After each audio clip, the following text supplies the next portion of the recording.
بات جانتے ہیں کہ ڈیلی ولاگنگ یا ولاگنگ ہماری زندگی میں کسی زہر سے کم نہیں، یہ ہماری زندگی میں ایک ناسور کی طرح بڑھتا ہی جا رہا ہے۔ ولاگنگ میں ولاگرز کو کنٹینٹ چاہیے ہوتا ہے۔ اب وہ کنٹینٹ روز تو نہیں آپ کو مل سکتا، یا روز آپ کو اس طرح کے ایونٹس پہ نہیں جاتے ہیں، یا روز آپ کو اس طرح کی تفریح نہیں کرتے ہیں جن کو آپ اپنی ولاگز پہ دکھا سکیں۔ جب آپ ڈیلی ولاگنگ کرتے ہیں تو پھر آپ کے پاس آپ کا گھر اور آپ کی زندگی رہ جاتی ہے دکھانے کے لیے۔ وہ چیزیں دکھائی جاتی ہیں جو شاید ہم دیکھ کے یوز ٹو ہو چکے ہیں، جسے ہم کہتے ہیں ڈیسینسٹائزیشن۔ ڈیسینسٹائزیشن کا مطلب یہ ہے کہ جب ایک چیز ہم بار بار دیکھتے ہیں تو ہمیں لگتا ہے کہ وہ نارمل ہے اور وہ کوئی نئی بات نہیں ہے۔ اس کی مثال میں آپ کو اس طرح سے دوں گی کہ ہمارے ملک میں، ہمارے لاہور شہر میں یا باقی شہروں میں کبھی کوئی ایسا ایونٹ ہوتا تھا، کوئی بلاسٹ ہوتا تھا، تو ہم سہم جاتے تھے، ڈر جاتے تھے، اور ہمارے دل میں یہ بات ہوتی تھی کہ اب آگے کیا ہوگا۔ ہمارے یہاں خوف و ہراس پیدا ہو جاتا تھا۔ لیکن ٹائم کے ساتھ ساتھ جب یہ ایونٹس بہت زیادہ ہونے لگ گئے اور ہر جگہ ہونے لگ گئے اور خبریں اس طرح کی بار بار آنے لگ گئی، تو ہمارے ذہنوں میں اس کا امپیکٹ جو ہے وہ نارملائز ہو گیا۔ مطلب ہمارے لیے یہ بات ایک عام بات ہوگی، کوئی نئی بات نہیں ہے، اسی لیے اس کا جو افیکٹ ہے، اس کا جو اثر ہے ہمارے اوپر وہ کم ہو گیا۔ ہماری باڈی، ہمارا مائنڈ اس سے کم افیکٹ ہوتا ہے۔ اسی طرح سوشل میڈیا پہ جب ہم بار بار ولاگز دیکھتے ہیں، ڈیلی ولاگنگ دیکھتے ہیں، اور اس طرح کے لوگ دیکھتے ہیں جو اپنی ذاتی زندگی کو دکھاتے ہیں، اور ہر کوئی ہی اپنی ذاتی زندگی اور ذاتی ایونٹس کو دکھاتا ہے، تو ہم اس چیز کو نارملائز کر لیتے ہیں کہ اگر آپ نے کوئی اپنی گاڑی خریدی ہے اس کا دکھانا، گھر کا ہوم ٹور کروانا، پریگنینسی نیوز ریویل کرنا، جینڈر ریویل کرنا، ڈیلیوری ٹائم دکھانا، اور یہاں تک کہ ایک بلاگر نے تو اپنی بیوی کا چہرہ دکھانے پر بھی ولاگ بنایا، جو کہ ایک باپردہ عورت تھی، اس کو بے پردہ کر کے اپنے ولاگز میں دکھایا گیا۔ یہاں سے آپ یہ دیکھیں کہ ولاگنگ کس حد تک خطرناک ہوتی جا رہی ہے، اور کنٹینٹ کریٹرز کو صرف وہ کنٹینٹ چاہیے، اور میں ایسے لوگوں کو کنٹینٹ کریٹر کبھی نہیں کہوں گی۔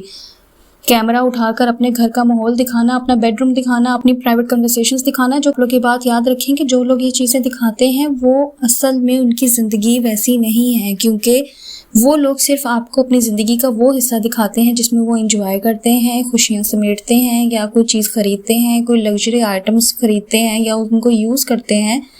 اس طرح کی چیزیں وہ آپ کو دکھانا پسند کریں گے تاکہ آپ لوگوں کے اندر بھی خواہش پیدا ہو کہ ہاں یہ ولاگنگ کرتے ہیں، اور ولاگنگ کرنے سے ان کے پاس اتنے زیادہ وسائل آ جاتے ہیں اور یہ اتنی ارننگ کر لیتے ہیں، تو کسی دوسروں کے دل میں بھی خواہش پیدا ہوتی ہے کہ ہم بھی اس طرح سے ولاگنگ کریں اور ہم بھی اتنے پیسے ارن کریں۔ ولاگنگ حقیقت پر مبنی نہیں ہوتی ہے۔ ولاگنگ میں وہ اپنے دکھ نہیں بتاتے، اپنے نقصانات نہیں بتاتے، اور ہر چیز اس میں، ہر کنورسیشن اسکرپٹڈ ہوتی ہے۔ خیر، یہاں پہ بات ولاگنگ کے بارے میں کم کروں گی، لیکن ولاگنگ میں دکھائی جانے والی چیزوں کے بارے میں ضرور کروں گی کہ ولاگنگ میں اب وہ چیزیں دکھائی جا رہی ہیں جو دیکھنے والوں کے لیے اتنی نارمل ہو گئی ہیں کہ جن کو بھی وہ فالو کرتے ہیں، سبسکرائب کرتے ہیں، تو اس کا ہوم ٹور دیکھنا یا ہونا بہت لازمی ہوتا ہے۔ اس طرح کی چیزیں دیکھ کر، ان کو فالو کر کے آپ اپنی اسلامی تعلیمات کو پیچھے نہیں چھوڑ سکتے، اور افسوسناک ہے کہ آج کل کچھ یوٹیوبرز اور سوشل میڈیا کی شخصیات اپنی ذاتی زندگی کی تمام نجی اور حساس لمحات بھی کیمرے پر دکھا کر ویوز اور فالوورز حاصل کرنے کو اہم سمجھتے ہیں، پھر چاہے وہ حمل اور ڈیلیوری جیسے معاملات کیوں نہ ہوں۔ اور ڈیلیوری جیسے معاملات نہ صرف عورت کی عزت اور وقار سے جڑے ہیں، بلکہ اسلامی تعلیمات کے مطابق یہ پردے کے سخت ترین معاملات میں سے ہیں۔ اسلام عورت کو عزت اور پردہ عطا کرتا ہے۔ قرآن مجید میں اللہ تعالیٰ نے پردہ اور حیا کے بارے میں واضح احکام دے رکھا ہے۔ سورہ النور: اور ایمان والی عورتوں سے کہہ دو کہ اپنی نگاہیں نیچی رکھیں، اپنی عصمت کی حفاظت کریں اور اپنی زینت کو ظاہر نہ کریں سوائے جو ظاہر ہو جائے۔ اسی طرح سورہ الاحزاب میں اللہ تعالیٰ فرماتا ہے: اے نبی، اپنی بیویوں، بیٹیوں اور مسلمانوں کی عورتوں سے کہہ دو کہ اپنے اوپر چادریں لٹکا لیا کریں، یہ زیادہ مناسب ہے تاکہ وہ پہچان لی جائیں اور انہیں ایذا نہ دی جائے۔ ایسے حساس اور نجی معاملات کو سوشل میڈیا پر دکھانا اسلامی پردے، حیا اور عزت کے اصولوں کے خلاف ہے۔ ویوز اور شہرت وقتی ہیں، لیکن عزت، شرم و حیا اور اللہ کا خوف دائمی ہے۔ دائمی کا مطلب ہے ہمیشہ رہنے والا، اور اگر آپ اس چیز کو ہی اپنے تصور میں لے آئیں کہ ہمیشہ رہنے والی ذات کون سی ہے، تو والی ذات ہمارے اللہ کی ہے۔ اللہ ہمیشہ سے تھا اور ہمیشہ رہے گا، اور ہم کس سے بلونگ کرتے ہیں؟ اپنے اللہ سے۔ ہماری روح کس سے بلونگ کرتی ہے؟ ہمارے اللہ سے۔